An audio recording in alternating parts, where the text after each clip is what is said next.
Hola, estamos para compartir, sí, Romero. Y Pato Brusa. Hoy en nuestra casa está Sara Payares. Sara, vamos a hablar con ella de la bioneuroemoción y de todo ese submundo de nuestro inconsciente y el cuerpo. Sara es creadora de Destellos Sabiduría, que es una delicia escuchar, son esas que uno empieza a escuchar y aprende y lo incorpora para siempre en su vida. Y es la CEO de Enric Corbera. Muy bienvenida, Sara Payares. Un placer estar aquí con vosotras. Gracias por la invitación y gracias por el espacio. Y bueno, pues espero dentro de lo que pueda aportar algo a vuestra audiencia y a vuestro espacio. Así que gracias. Gracias, Sara, por estar con nosotras. Sara, sos muy joven, muy inquieta, estudiosa y estás al lado de grandes, de gente muy nutriente internacionalmente. Eh, en este momento de tu vida y en este momento de la vida en el planeta, de la vida de Gaia, de todo lo que vemos que está sucediendo afuera, ¿qué herramienta es imprescindible para vos para vivir una vida de calidad, hablando de todos nuestros cuerpos? Pues mira, bueno, primero gracias por lo de joven, porque ya sabes que la percepción es muy relativa. Y ahora en nada hago 35 años y bueno, como Enrique dice, como Enrique Corbera dice, el tiempo no existe, ¿no? Y es cierto que muchas veces tengo la sensación como si tuviera 120 años. Pero sí, como dice Enrique, ¿no? Pues aún soy una niña, porque para muchos 35 años es ser muy joven. Aunque yo, bueno, pues es eso, ¿no? Me siento y me autopercibo pues una persona, pues eso, más, siempre más adulta de lo que realmente me toca, ¿no? Por edad. Entonces, respondiéndote tu pregunta, creo que ahora ha llegado el momento, nos guste o no, porque desde el ego siempre buscamos el camino más rápido, más fácil, el camino que nos parece que controlamos, el camino que parece que conocemos. Pero nos guste o no, creo que estamos en un punto tanto de evolución de conciencia como, bueno, ¿no? De la humanidad. No hace falta que yo os explique pues lo que todos seguramente ya veis, aunque estéis en Argentina y en España, pues el mundo está muchísimos cambios y todos a la vez, ¿no? Y parece que estamos dejando atrás una manera de funcionar y tiene que nacer nuevas maneras de funcionar y nuevas soluciones a problemas que ya no sabemos cómo soportar y cómo cronificar más, ¿no? Entonces creo que estamos llamados, repito, nos guste o no, a ir hacia adentro, a ir hacia el viaje que tarde o temprano todos estamos llamados a hacer, que es el viaje hacia nuestra esencia, hacia nuestro self, ¿no? Hacia nuestro ser. Y claro, esto pasa por realmente de algún modo dejar nuestro ego, dejar todo eso que habíamos construido, dejar a un lado todo eso que pensábamos que éramos y que nos definía y que nos ayudaba a tener esa sensación que es falsa, ¿no? De control, ¿no? De la vida. Y realmente renunciar a nuestra verdad, renunciar a nuestra personalidad, a nuestro ego y abrirnos a realmente empezar a autoexperimentarnos de una manera más amplia, de una manera más flexible y de una manera, yo diría, con más coraje, porque se necesita mucho coraje realmente para reconocer realmente quiénes somos. Sara, nombraste al ego, que es Sí. el trapo que llevamos y a veces nos ponemos. Pero yo siento que últimamente este ego que hemos aprendido a reconocer, bueno, pues primero hay que verlo, también lo podemos dejar a un lado y quedarnos más con la esencia. Y lo noto en general, ¿no? Como que antes íbamos con tal vez ese rol de víctima y nos daba ese protagonismo. Mm. Y que hoy, no sé, como que siento como que tenemos más ganas de hacernos cargo y de descubrir esas emociones que nos llevaron a esa víctima y que después nos dejaron ahí instaladísimos. Totalmente. Termina, no No, sé si no, has terminado. es Ah, eso, es vale. decir, Sí. claro, ¿qué está sucediendo, no? Que tenemos, que estamos con más coraje, nos animamos un poquito más. Sí, y esto que has dicho tú es muy importante y es muy cierto. A ver, ¿cómo lo puedo resumir, no? Porque aquí hay diferentes maneras de desarrollar este punto tan importante, que en definitiva es un cambio de paradigma, ¿sí? Es Claro. un cambio de paradigma donde pasamos de la víctima al responsable, al co-creador de su propia experiencia, ¿no? Esto mucha gente le cuesta entenderlo, ¿no? Porque evidentemente todos, yo la primera, la vida muchas veces, cuando menos lo esperamos, nos golpea, ¿no? Y nos golpea pues con problemas que nos causan mucho dolor, pérdidas, enfermedades, bueno, problemas de todo tipo, traiciones, todo tipo de dificultades, ¿no? Entonces, sí que es cierto que mucha gente le cuesta entender ese cambio de paradigma, pero que es tan sanador y que da tanto poder a la persona, ¿no? Porque lo que es una realidad que, no, que innegable, ¿no? Es que queramos o no queramos, si estamos en esta vida, estaremos llamados, sí o sí o sí, no se puede escapar nadie, a transitar dificultades. Esto es una verdad que nadie puede negar, ¿no? Todos tendremos dificultades. Sí que es cierto que algunos, pues por otros temas que podríamos abordar luego, si queréis, pues en una experiencia tenemos como más retos seguidos o más profundos y otros parece como que no, pues tienen retos más de vez en cuando, menos, más leves, ¿no? Pero bueno, todos sí o sí tenemos nuestras dificultades. Entonces, ¿qué sucede? Que con estas dificultades tenemos únicamente dos caminos, es decir, dos maneras de decidir vivir esas dificultades. Una es desde la conciencia dual, desde la dualidad, desde ese mundo donde mi mundo interno, mi percepción, mis creencias, la información que hay en mi inconsciente albergada, es decir, mi mundo interno, está totalmente desconectado de mi mundo externo. Es decir, lo que sucede ahí fuera no tiene nada que ver con lo que reside en mi interior. Esto es desde una visión dual, ¿no? La visión cartesiana que lidera el mundo, ¿no? De las ciencias de la salud, medicina, psicología, etcétera, es esa visión que dice que tu mente, tu cuerpo y tus emociones, tu corazón, no tienen nada que ver una cosa con la otra. Es decir, que, oye, mi cuerpo de repente enferma, bueno, pues mira, ha sido mala suerte, ¿no? Yo qué sé.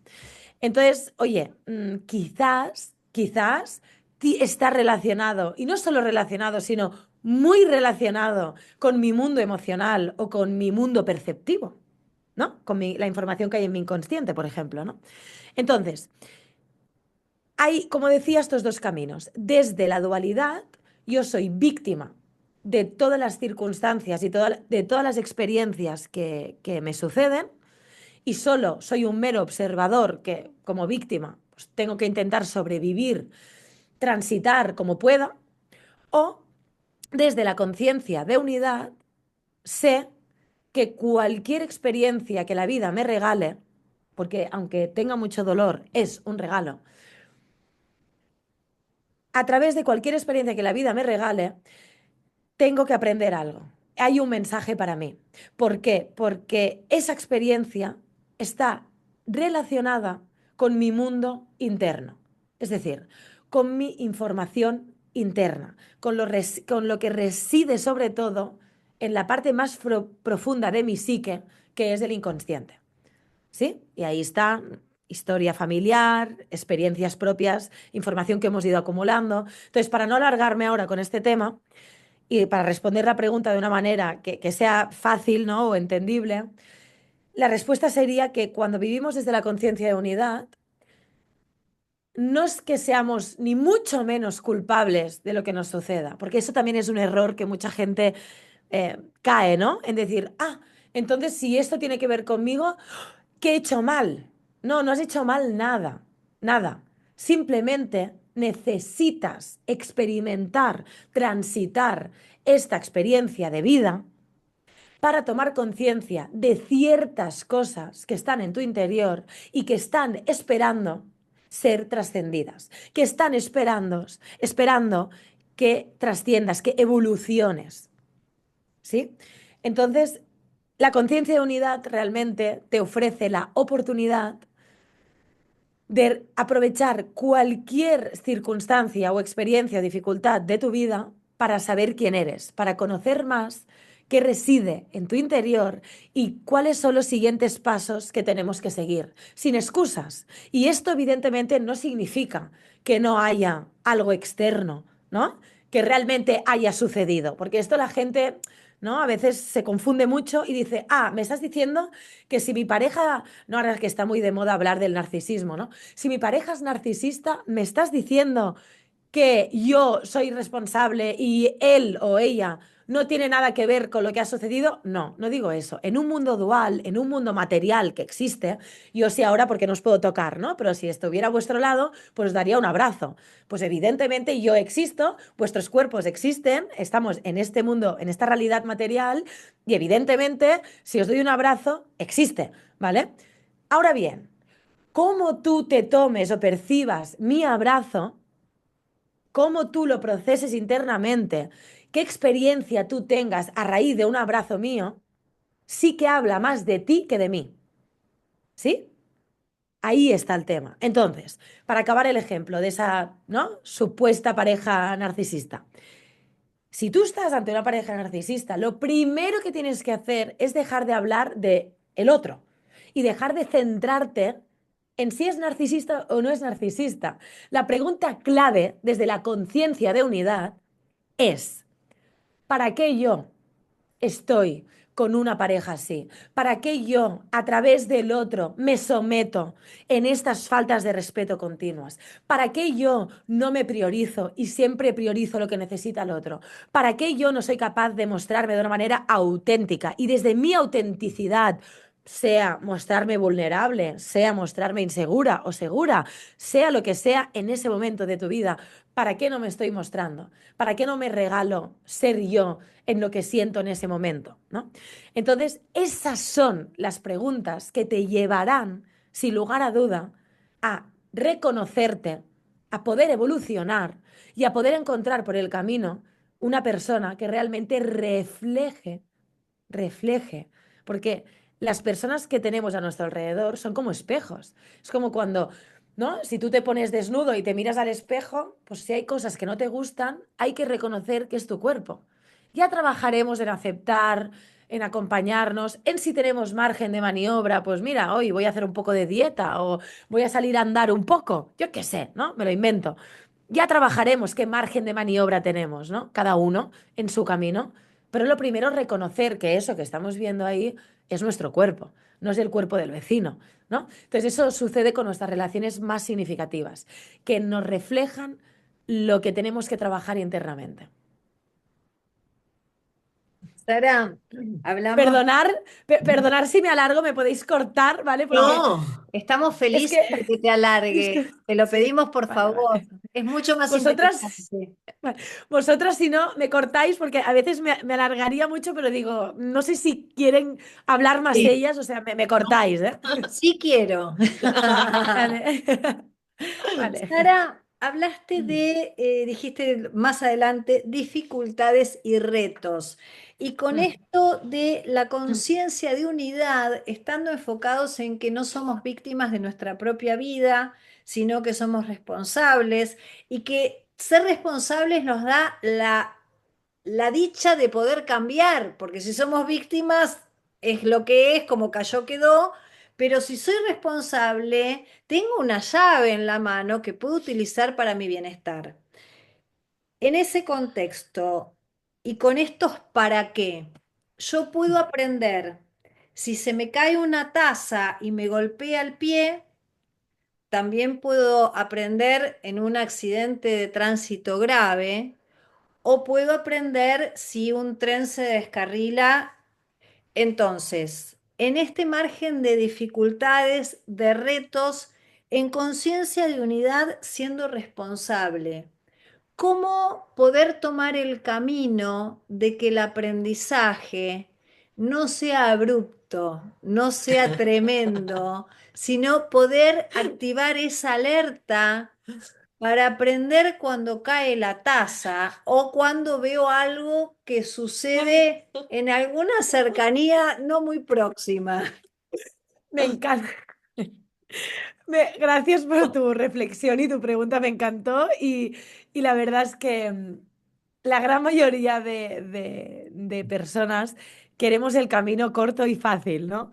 Y entonces, ¿qué sucede? A ver, sí que es cierto que ojalá todos pudiésemos reaccionar antes de, ¿no? Ojalá. Yo te voy a hablar desde mi experiencia profesional. Yo llevo muchos años no solo estudiando bioneuromoción, previamente la psicología, ¿no? Clínica, etcétera. Bueno, pues desde tanto mi experiencia profesional, pero sobre todo también la personal, ¿no? Porque mm, me acuerdo una vez cuando yo estaba absolutamente derrotada que Enric, yo miré a Enric y le dije, Enric, ¿qué hago tan mal, no? ¿Por qué todo a mí? ¿Por qué todo me está saliendo mal, no? Que fue en mi segundo, bueno, en verdad era mi cuarto embarazo porque perdí, o sea, de 4 embarazos perdí 2 bebés, entonces tuve el primero y el cuarto, pero el cuarto estuve enferma todo el embarazo, bueno, fue un infierno, o sea, fue muy duro todo. Y yo me acuerdo desesperada, ¿no? Claro, yo llevaba años dedicándome a esto, imagínate, ¿no? Y yo le decía a Enrique, ¿qué he hecho tan mal, no? Es decir, ¿cómo si sabía tanto he podido llegar a este punto, no? Y Enrique me respondió, tú pediste ser maestra. Para ser maestro tienes que ser aprendiz. ¿Cómo puedes acompañar a personas que están atravesando verdaderos infiernos si tú no has estado ahí y tú no has pasado por ahí? Y me dijo, no te lamentes por el dolor y el sufrimiento que estás viviendo. Me dijo, agradece, porque si Dios te ha mandado a ti estas batallas, es que eres un buen guerrero para Él, es que tú puedes atravesarlas y tú podrás trascender lo que tienes que trascender para luego ser faro de luz, para luego acompañar a otras almas, a otras personas que tienen que transitar por esos aprendizajes tan profundos. Y leyendo un libro en tu casa, yéndote todo bien, aprenderás conceptos, pero no experimentarás. No experimentarás, ¿no? Porque al final, antes me comentáis que era joven, ¿no? Pero al final yo creo que la edad es un número y que lo que marca más es la experiencia, ¿no? Es la experiencia. Y si realmente has transitado esas experiencias de dolor y de dificultad desde la maestría significa cuando estás en medio del desierto, que no sabes si el día siguiente vas a beber agua porque no tienes ninguna garantía de que esto suceda, pero sí tienes la certeza de que Dios te ha puesto ahí y de que pase lo que pase, tu lugar es ahí, en ese punto, y que tu alma necesita estar en ese punto, necesita atravesar todas esas dificultades para tener la oportunidad, digo la oportunidad porque eso siempre es una decisión de uno mismo, de hacer el próximo salto evolutivo que necesita esa alma. Pero siempre es una decisión, no siempre se hace. Es decir, no porque una persona esté en medio de una dificultad va a hacer la evolución que necesita. Porque muchas tienen la oportunidad, pero no la toman. Y, como digo yo, bueno, no lo digo yo, porque ya me entendéis, yo siempre me gusta pensarlo de esta manera, esos deberes, ¿no? Esos pendientes se quedan pendientes para otra experiencia o para más adelante en su vida, pero la información no desaparece por arte de magia. Mucha gente cae en el error de pensar, no, ¿sabes qué? El cambio que tengo que hacer tan grande me abruma tanto, me da tanto vértigo que, ¿sabes qué? Me voy a quedar aquí, aunque esté en una zona que no, siento que no es mi lugar o que no debería de estar aquí o que necesito ir hacia otro lugar, ¿sabes qué? Me quedo aquí bloqueado y no me muevo, ¿no? Mucha gente decide esto y decide no evolucionar.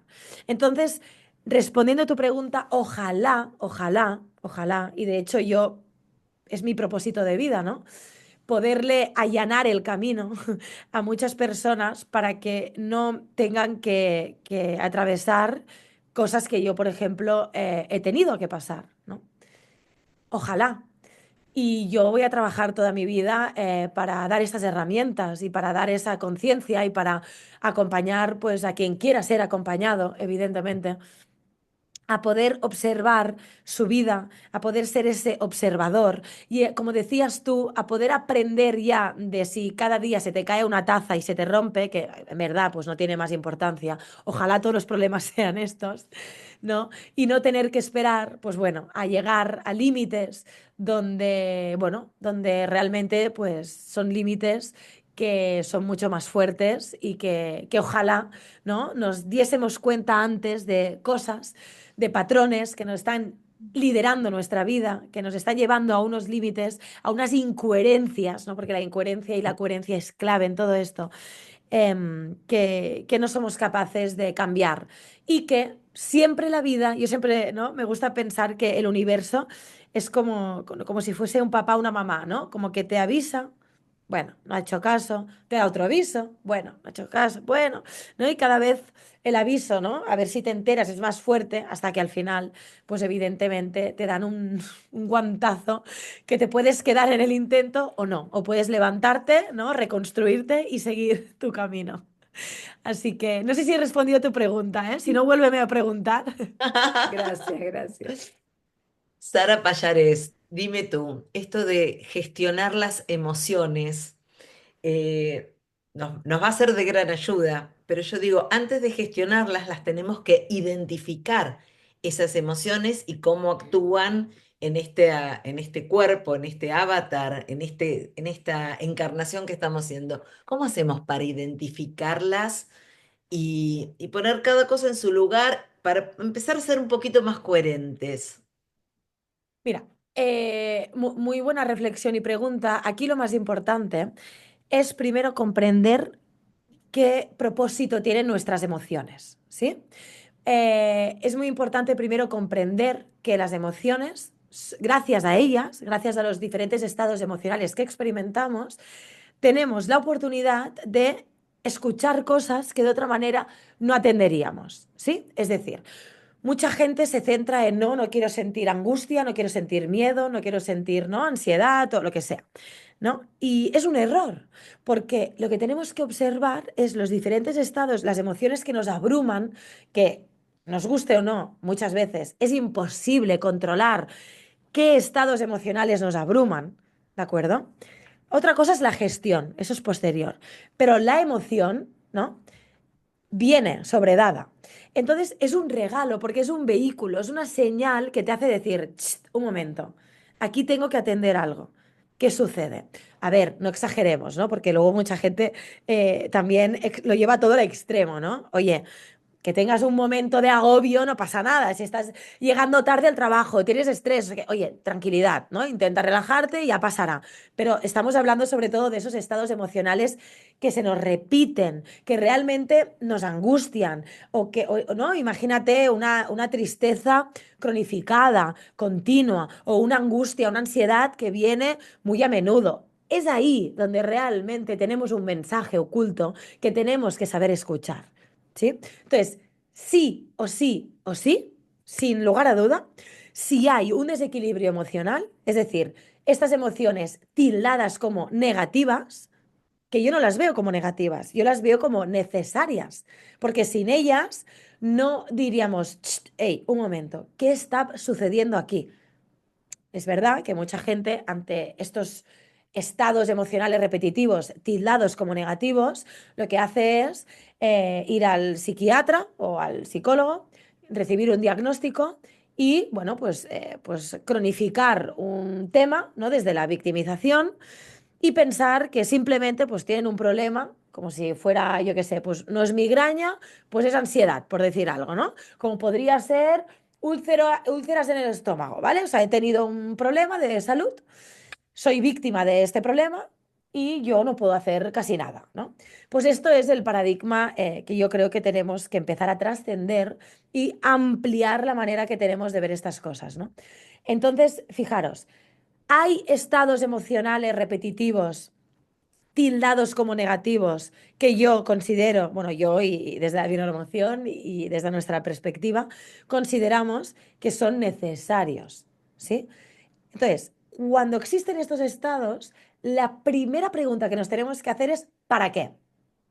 ¿Para qué me está abrumando continuamente este estado interno. ¿Qué mensaje oculto hay aquí?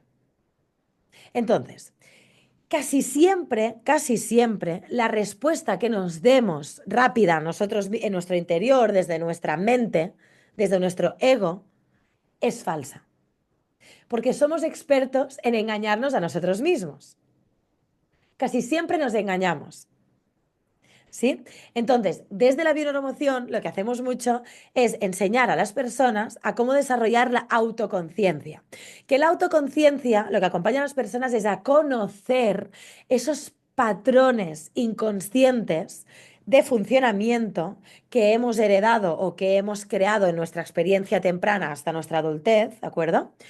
Esa información inconsciente que está haciendo que nosotros actuemos, interactuemos con nuestras relaciones más significativas o, ¿no? Que experimentemos la vida de una determinada manera, y eso es lo que nos está causando esos estados emocionales. Entonces, cuando tú te preguntas, stop, ¿para qué? Y descubres ese origen de el para qué yo estoy sintiendo esos estados emocionales, ¿no? ¿Qué patrones de funcionamiento me están llevando a actuar así, a experimentar así mis dificultades, ¿de acuerdo? Es en ese punto que tendremos la oportunidad de cambiar. Por ejemplo, ¿no? Imaginaros una persona que siempre, ¿no? Pues su personalidad se ha construido en una personalidad donde ella se identifica en ser una persona altamente generosa con los demás. Soy súper generosa. Yo siempre ayudo a los demás, yo siempre estoy para los demás, para mi familia, para todo el mundo. Vale.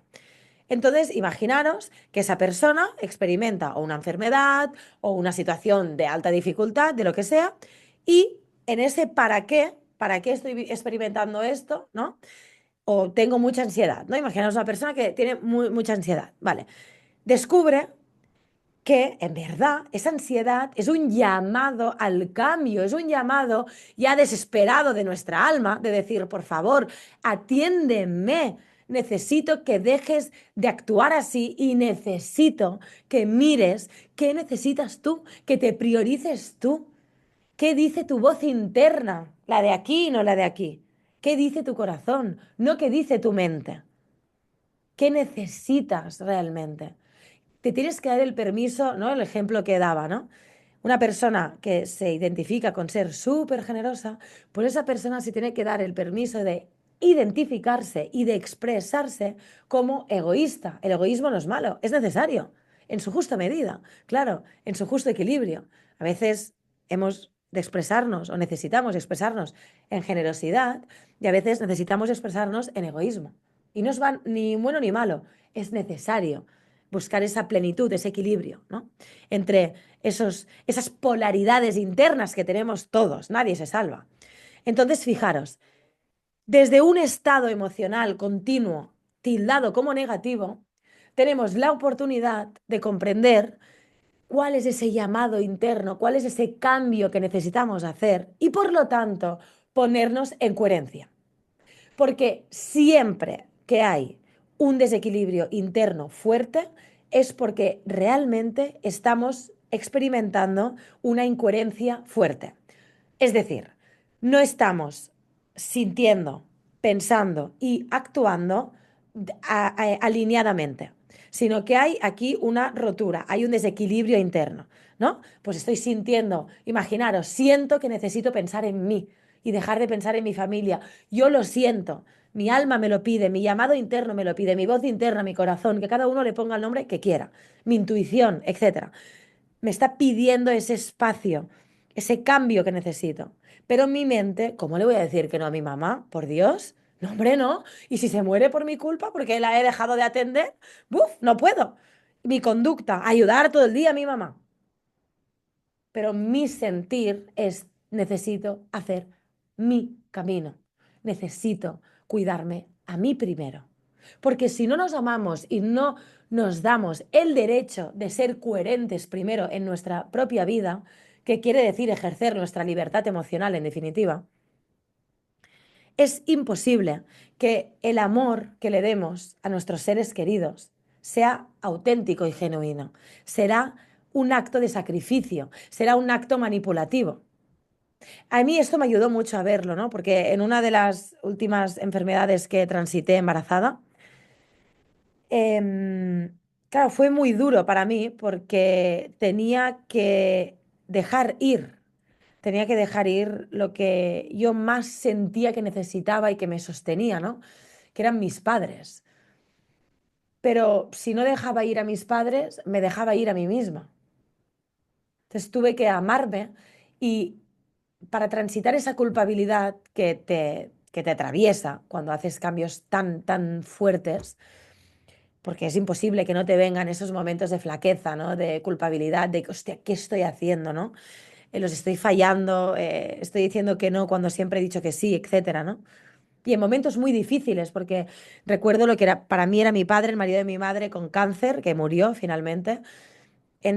Justamente la vida, ¿no? Cuando has tardado tanto tiempo en reaccionar, te pone al límite. Y yo tuve que priorizarme a mí en el momento más duro, ¿no? Que más me necesitaban, ¿no? Y tuve que afrontar luego la pérdida ya física, material incluso, ¿no? Porque murió. Y yo no contemplaba mi vida sin él y sin esa relación que tenía tan estrecha con mi madre también, ¿no? Y se destruyó todo, pero tuve que destruirlo todo para construirme yo y para encontrarme a mí, porque yo estaba totalmente desconectada de mi camino, de mi esencia, de lo que yo había venido a hacer aquí, ¿no? Estaba totalmente viviendo la vida que ellos necesitaban que yo viviese para sostener lo que ellos no sabían sostener por ellos mismos. Y ellos necesitaban que yo dejase de sostener para tomar la decisión si querían sostenerse o caerse. Y la libertad es eso, y el amor auténtico es eso, es aceptar, aunque duela, porque duele y mucho, aceptar que esas personas que más amamos quizás no saben amarse a ellas mismas y por lo tanto tampoco te saben amar porque no saben amarse a ellas. Y no puedes esperar que alguien te ame como tú necesites si observas que no saben ni amarse a ellos mismos. Entonces, el único camino que podemos transitar es el amor propio. Es hacer ese camino de decir, y yo me acuerdo y cierro la idea ya, me acuerdo lo que os decía, ¿no? Cómo transité esa culpa que me abrumaba en esas noches oscuras famosas del alma, ¿no? Eh, y yo me acuerdo que pensaba, Sara, yo los amo. Y el mejor regalo que les puedo hacer es enseñarles, mostrarles un ejemplo de amor propio y de libertad. Porque si yo los amo tanto a ellos, ¿qué deseo de todo corazón? ¿Qué es lo que quiero para ellos? ¿Qué quiero ver en ellos, no? Pues quiero ver cómo se aman, cómo se respetan, cómo son libres, cómo evolucionan. Y si yo quiero ver eso en ellos y es lo que deseo, es lo que tengo que desear y lo que tengo que hacer yo. Porque si no lo hago yo, por mí no lo puede hacer nadie, esto está claro. Entonces decidí, bajo esa filosofía y esa manera de verlo, que es desde la conciencia de unidad, decidí en el momento más duro probablemente que hasta el momento, con 35 años, me ha tocado vivir, decidí priorizarme y amarme a mí, a pesar de todo, a pesar de todo. Sara, salió en esta charla mucho el tema de los patrones. Patrones, las programaciones, muchas veces sociales, familiares. em, ¿Qué hay más allá del patrón, más allá de la programación? En esto también el patrón aparece también como velando la verdad, porque esta primera respuesta frente a situaciones de la vida que nos salen, decimos, no, esa primera no es mentirosa, es engañadora, es el patrón que te desconecta de vos mismo. Entonces, una alerta ahí porque lo primero no es, pero ¿qué hay más allá del patrón? ¿Qué hay más allá de la programación? Claro, fíjate, mira. La programación es un mal necesario, ¿vale? Sin la programación no nos podríamos autoexperimentar y llegar a nuestra plenitud y conectar con nuestro self, con nuestro ser. Entonces, tampoco hay que odiar la programación, sino hay que aceptarla, bendecirla y comprender su presencia, comprender el para qué está con nosotros y para qué nos acompaña esa mochila, ¿no? Entonces, intentaré resumirlo de una manera como muy gráfica, intentaré como fácil, sin entrar en tecnicismos, ¿no? Entonces, mira, nuestra alma, ¿no? Cuando viene, ¿no? Cuando está en este cuerpo material, yo siempre digo que el inconsciente, eso sí que es una reflexión propia mía, que un día le dije a Enrique, ¿estás de acuerdo? Y me dijo, sí. Dije, vale, pues ya está. La puedo decir, si tú estás de acuerdo, maestro, guay. Y un día me inventé que el inconsciente es el notario de nuestra alma, ¿no? Es el que graba a fuego, ¿no? Ahí, toda esa información que está pendiente de ser vista de otra manera, de ser perdonada, ¿no? De poner amor donde había juicio, de poner comprensión pues donde había dolor y finalmente de poder deshacer esos nudos que se han ido construyendo, ¿no? En nuestro interior. Entonces, gracias al inconsciente, nuestra alma alberga mucha información, ¿no? Yo me imagino como un matrix, ahí como una matriz de información, ¿no? Con códigos y, ¿no? Con números. Entonces, ¿qué hay? ¿Qué hay ahí, ¿no? En esas programaciones inconscientes, en nuestro inconsciente, ¿qué hay? Para resumir, Am, hay dos tipos de información. Una información heredada, ¿vale? O para quien crea, pues de otras vidas, para quien crea en la reencarnación. Pero lo que sí seguro, y esto la epigenética a nivel de la literatura científica, hay mucho para avanzar y para estudiar, pero hay varios estudios que, que lo indican, ¿no? Cómo realmente no solo heredamos, pues yo qué sé, las características físicas, ¿no? O la probabilidad de desarrollar ciertas enfermedades, sino que heredamos traumas emocionales. Entonces, desde la bioneuroemoción sabemos que heredamos percepciones, heredamos interpretaciones de esos traumas, de esas experiencias que tuvieron nuestros papás, nuestros bisabuelos, nuestras abuelas, etcétera, nuestros ancestros, ¿no? En resumidas cuentas. Entonces, en el inconsciente hay albergado, por una parte, esa información, que es como una mochila, es una mochila es decir, esa teoría, ¿no? De que nacemos en blanco, desde la bioneuroemoción sabemos que no es así.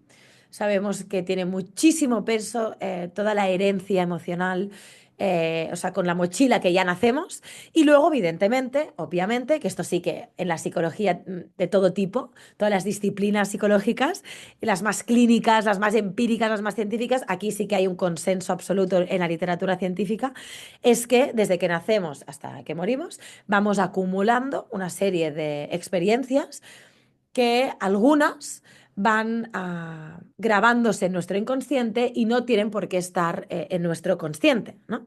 Y entonces esa información, esas experiencias desde nuestra edad, ¿no? Pues de muy pequeños hasta que somos adultos, todas esas experiencias, y a mí me gusta explicarlo de la siguiente manera, ¿no? Desde muy pequeños tenemos una situación, ¿no? Una experiencia. Imaginar a mamá discutiendo con papá, una situación en casa, ¿no? Pues desde esa mente muy pequeñitos, nosotros interpretamos esa situación de un modo, ¿vale? Y esas conclusiones, esa interpretación, la guardamos en nuestro inconsciente, queda grabada en nuestro inconsciente. Entonces nosotros vamos construyendo nuestra personalidad, ¿no? Vamos construyendo como un edificio donde las bases están construidas a partir de la información heredada, pero también a partir de esa información, de esas experiencias iniciales, podríamos decir, de cuando éramos pequeños, ¿sí? Entonces, a partir de ahí, construimos nuestra personalidad y entonces, lo que os decía, ¿no? Más allá de ser víctimas de esos programas inconscientes, ¿sirven para qué? Sirven para que tú te experimentes a ti mismo, tu self, todo lo que puedes llegar a ser, te experimentes de una manera fragmentada, porque la personalidad no deja de ser una fragmentación de tu ser, de todo lo que tú eres, ¿no? La personalidad es un trocito solo, una fragmentación de tu yo. Entonces, esa fragmentación es necesaria para tener la oportunidad de ampliar fronteras, ¿no? De expandirte, de decir, yo no soy solo eso, sino yo soy mucho más, ¿no? Entonces, sin esos programas inconscientes, no tendríamos la oportunidad de reconocernos que somos mucho más y de trascender esas limitaciones y por lo tanto en este mundo material poder experimentarnos y evolucionar hacia nuestro ser más completo y hacia esa plenitud que todos, tarde o temprano, nos guste o no, estamos llamados a llegar. Sara Payarés, sí o sí vamos a tener otra entrevista. Un Así, bis, un bis, Encantadísima. un porque bis. Te tenemos, vamos a hacer cantar. tenemos un montón. Canto muy mal, o sea, horrible. No, no me van, si canto no me van a llamar, no me van a llamar si canto. Veremos para qué vas a cantar mal. Muchísimas gracias por tu generosidad y en compartir tanta sabiduría. Nos encantó porque te íbamos a pedir algún tip, pero lo fuiste dando solita, nos ibas tirando un montón de información y seguro que nuestra audiencia, que siempre está ávida de saber y de evolucionar, va a tomar un montón. Así que vamos a dejar la listita para la próxima. Vamos a dejar la listita para la próxima. Desde acá, muchísima Ay, gratitud a vos y a tu maestro, que es un gran maestro. Te pido por favor de nuestra parte agradecerle, decirle que lo honramos, porque es una maravilla todo el legado que está dejando y toda la apertura tan grande de frecuencia que está haciendo en el planeta. Sí, yo os agradezco muchísimo estas palabras hacia Enric y ahora cuando acabe lo llamo y le transmito de vuestra parte de corazón. Y la verdad es que sí, yo sabrá Dios, ¿no? Para qué me ha puesto donde me ha puesto, pero me siento muy afortunada de poder estar tan cerca suyo y sobre todo de observar cómo lo que explica, cómo lo que transmite, comparte lo es, ¿sabes? Y como que realmente se puede ser desde esa conciencia, ¿no? Que no es un personaje, ¿no? Porque yo, pues, bueno, para quien no lo sepa, pues es mi suegro, lo vivo muy de cerca. Y la verdad es que sí, es un honor y mi compromiso está en acompañar su legado. Así que gracias, voy a estar con vosotras las veces que me lo pidáis. He estado muy a gusto y estoy al servicio, todo lo que pueda contribuir, aquí estaré. Así que gracias. Muchísimas gracias, estamos a disposición. también. Muchas Un gracias. Gracias. abrazo. Besos. Bendiciones para todos. Gracias.